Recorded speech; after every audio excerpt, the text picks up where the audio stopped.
my name is Maxim and I'm the CEO of Markets Here. This video is about GDP, another macroeconomical video where I'm going to explain a very important macroeconomics term.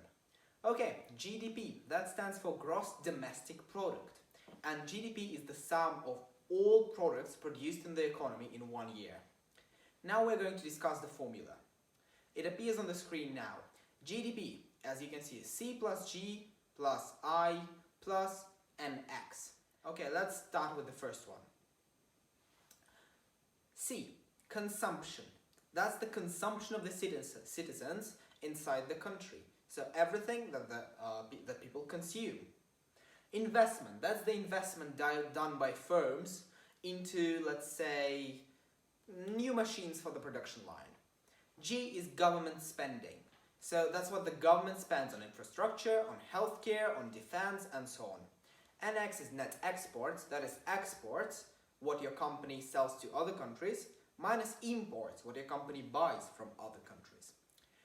You can see that this formula is the same as the formula for aggregate demand, which is the total demand in the economy. So if you sum up all curves, all demand curves, you get the aggregate demand. The formulas are similar, they're actually exactly the same. Okay, GDP is a very important metric as it shows us how the economy is doing. If the GDP growth is high, we may be in the boom. I'm now talking about a business cycle, which you may also know by the name boom and bust cycle.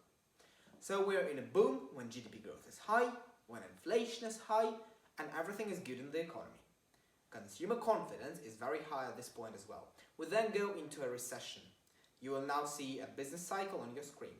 We now go into a recession and the GDP growth starts falling, and actual definition is if GDP is falling, so GDP growth is negative for 2 consecutive quarters, we are in a recession.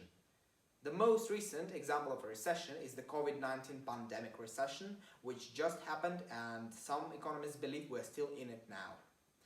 My personal opinion is that we are in a recovery stage now. Recovery is when you're starting to go back up.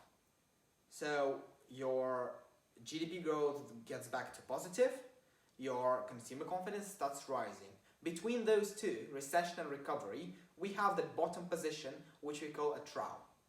You may also that be called a bust or any other names, but that's the bottom position of the business cycle. Here we have the lowest GDP growth. In fact, it's normally it's a negative GDP growth normally. We absolutely have low inflation, potentially deflation, and we have very low consumer confidence. Here we also have very high unemployment. That was the concept of the business cycle. We get back to the GDP now. As you now know the formula, we can have a look at how the GDP affects the stock markets. If the GDP is growing, if the GDP is high, we may see the stock markets growing as well. That will not always work. However, high GDP growth, when there is a boom, stock markets tend to go up as well. When there is a trough or a recession, stock markets tend to go down. Absolutely, you shouldn't use GDP as a decision tool on whether you should invest in the stock market at a particular point in time or not. However, some empirical studies suggest that a rise in GDP actually corresponds to a rise in the stock market. We have now seen that as the economy starts to recover after the COVID-19 pandemic, the stock markets are going above its all-time maximum. And a good example may be S&P 500, the US index, which is close to an all-time high at the moment. Okay, you now know what the concept of GDP is. You now know how to calculate it and how to use it to connect it to the stock markets. What you may also want to know is that GDP is one of the key macroeconomic objectives of any government, as GDP represents economic growth. Thanks a lot for watching, and I hope you will stay tuned for the following video.